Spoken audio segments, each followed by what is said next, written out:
दोस्तों, मैं अकरम Shah. Judo classes की बेसिक सीरीज में आपका स्वागत है। पिछली क्लास में मैंने स्ट्रेंथ के बारे में बताया था। स्ट्रेंथ क्या है और इसको कैसे डेवलप कर सकते हैं। आज मैं बताऊंगा स्पीड के बारे में। स्पीड क्या है और इसको कैसे डेवलप कर सकते हैं। जूडो में स्पीड के साथ साथ कंट्रोल का होना बहुत ज़रूरी है। अगर आपकी स्पीड है और कंट्रोल नहीं है तो आप एक अच्छी खिलाड़ी नहीं हो सकते, आप एक अच्छा अटैक नहीं कर सकते। क्योंकि कभी कभी जूडो में ऐसा देखा गया है कि खिलाड़ी बहुत स्पीड से अटैक करते हैं और काउंटर खा जाते हैं। तो स्पीड के साथ साथ कंट्रोल का होना बहुत ज़रूरी है। हमारी बॉडी का कंट्रोल और और आपके अपोनेंट की बॉडी पर कंट्रोल होना बहुत ज़रूरी है। अब मैं आपको एग्जाम्पल दे के बताऊँगा कि स्पीड और कंट्रोल के तालमेल को कैसे समझ सकते हैं। एग्जाम्पल नंबर 1, आपने कार रेसिंग देखी होगी। कार रेसिंग में कारें कितनी तेज दौड़ती हैं आपने देखा होगा, लेकिन उसका कंट्रोल उसके ड्राइवर के पास रहता है। अगर ड्राइवर कंट्रोल खो देता है तो कार कहीं भी टकरा सकती है, किसी को भी टक्कर मार सकती है। और कार रेसिंग कोई आसान गेम नहीं है। इसमें अगर कोई गलती होती है, कंट्रोल अगर ड्राइवर से कंट्रोल ब्रेक होता है तो कार कहीं भी टकरा जाएगी और ड्राइवर की जान जाने का भी जोखिम बना रहता है। फिर भी कार पर कंट्रोल करना आसान है क्योंकि ये एक नॉन लिविंग थिंग है, एक मशीन है। मशीन पर आप कंट्रोल कर सकते हो। दूसरा एग्जांपल मैं हॉर्स रेसिंग का दूंगा। हॉर्स रेसिंग में आपने देखा होगा घोड़े दौड़ते हैं और घोड़े पर पूरा कंट्रोल जॉकी का रहता है। जॉकी उसकी रफ्तार को घटा सकता है, बढ़ा सकता है और जैसे चाहे उसको दौड़ा सकता है। पूरा कंट्रोल जॉकी का है, इसलिए घोड़ा जैसे जॉकी चाहेगा वैसे ही दौड़ेगा। लेकिन घोड़े पर भी कंट्रोल करना इतना मुश्किल नहीं है क्योंकि एक एनिमल है, इसका अपना कोई विजडम, अपनी सोच या अपनी समझ नहीं है जो कि उसको किसी भी तरह कंट्रोल कर सकता है। अब मैं तीसरा एग्जांपल जूडो का दूंगा। जूडो में हमें अपने ओपोनेंट के साथ फाइट करते समय स्पीड और कंट्रोल दोनों ही बातों का ध्यान रखना पड़ता है। और हमारा ओपोनेंट एक ह्यूमन बीइंग है, वो एक जिंदा इंसान है, उसकी एक अपनी सोच और एक अपनी साइकोलॉजी है।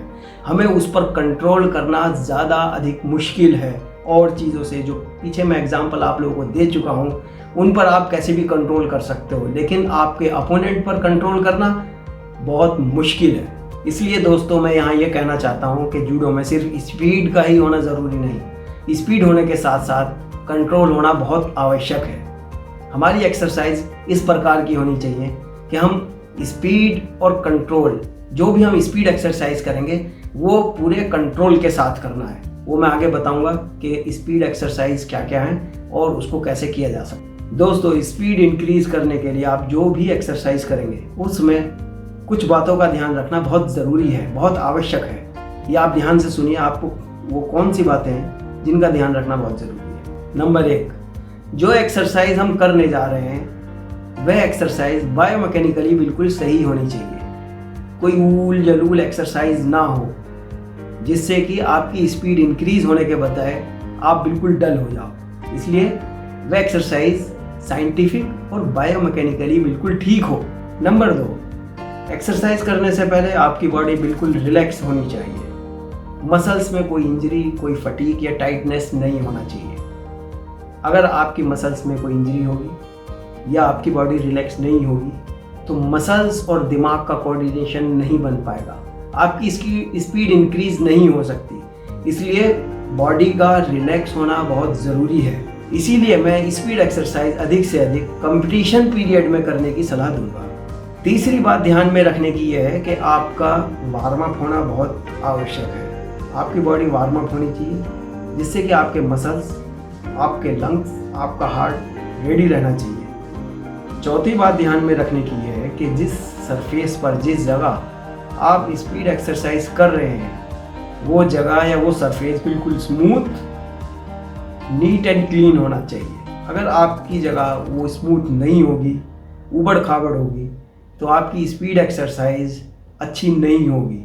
दूसरा, पैरों में इंजरी होने के चांसेस ज़्यादा हो जाएंगे। स्पीड एक्सरसाइज आपको बैलेंस बना के करनी है। जितना अच्छा आपका बैलेंस रहेगा उतनी अच्छी आपकी स्पीड बनेगी और आप स्पीड एक्सरसाइज अच्छे से कर सकेंगे। लास्ट में एक बात और ध्यान में रखने की आवश्यकता है। एक्सरसाइज करते समय आपकी सेंटर ऑफ ग्रेविटी नीचे रहेगी। यानी मैट की तरफ आप थोड़े से झुक कर नीचे होकर के आप एक्सरसाइज करेंगे तो आपकी एक्सरसाइज अच्छी स्मूथ होगी और ज़्यादा उसका रिजल्ट मिलेगा। अब मैं कुछ एक्सरसाइज आपको बताने जा रहा हूँ, आप देखिएगा और इसको करने की कोशिश कीजिएगा। लेकिन आपको साथ ही साथ मैं ये भी बता दूँ कि बहुत सारी ऐसी एक्सरसाइज हैं जो इंटरनेट पर आपको मिल जाएंगी। हज़ारों प्रकार की एक्सरसाइज हैं, आप कहीं भी बैठ कर के इंटरनेट में देख सकते हैं। लेकिन मेरा फोकस ये है कि मैं वो एक्सरसाइज आपको बताऊं जो आसानी से कोई भी खिलाड़ी कहीं भी कभी भी कर सके।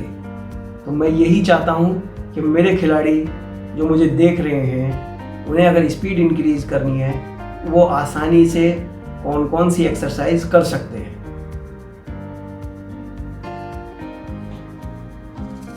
Running on the spot 10 second.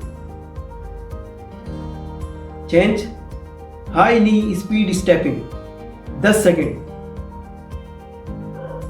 Change sideward touching with 3 step 10 second. Change pushups 10 second. Change situps 10 second. Change reverse situps 10 second. Change star jump या burpee jump 10 second. Change jump and pushups 10 second. Change shadow उचिकोमी 10 second. Stop. ये जो exercise आपने देखी है इसके 8 step हैं और 8 स्टेप एक सेट बनता है। हर एक्सरसाइज 10 सेकंड करनी है। 10 सेकंड के बाद चेंज बोलना है। चेंज बोलते ही दूसरी एक्सरसाइज करनी है, फिर 10 सेकंड बाद चेंज बोलना है और तीसरी और चौथी और 8वीं इसी प्रकार से करना है। आपका ये एक सेट होगा।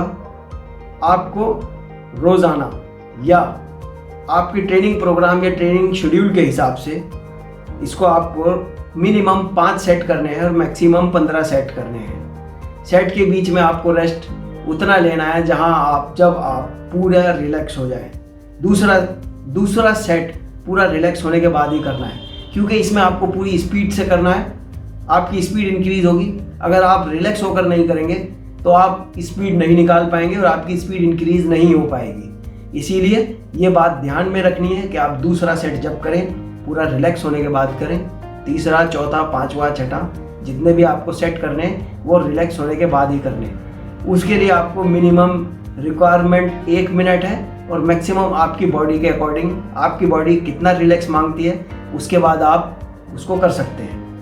इसके साथ साथ आप कुछ और एक्सरसाइज भी कर सकते हैं जो आपको ग्राउंड में करनी पड़ेगी। 400 मीटर स्प्रिंट्स, 400 मीटर का एक राउंड आप मिनिमम 10 राउंड कर सकते हैं।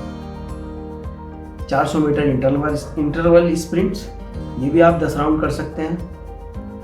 200 metre sprints, 100 metre sprints, 50 metre sprints, 30 metre sprints, ये सभी एक्सरसाइज आप आपके training programme, training schedule, competition को ध्यान में रखते हुए आपको ये सब चीज़ें करनी है। साथ ही साथ आप स्पीड उचिकोमी और स्पीड थ्रोज भी कर सकते हैं और सर्किट ट्रेनिंग कोच या किसी सीनियर की निगरानी में आप ये सर्किट ट्रेनिंग द्वारा भी कर सकते हैं। बहुत सारी एक्सरसाइज हैं, आप सर्किट ट्रेनिंग में आप उसको इंक्लूड कर सकते हैं जो आपको स्पीड इंक्रीज करेगी। जब आहिस्ता आहिस्ता आप ये एक्सरसाइज करेंगे तो आपको महसूस होगा कि आपकी बॉडी में कुछ चेंजेस आना शुरू हो गए हैं। आपकी स्पीड भी बढ़ रही होगी और आपको अच्छा महसूस हो रहा होगा।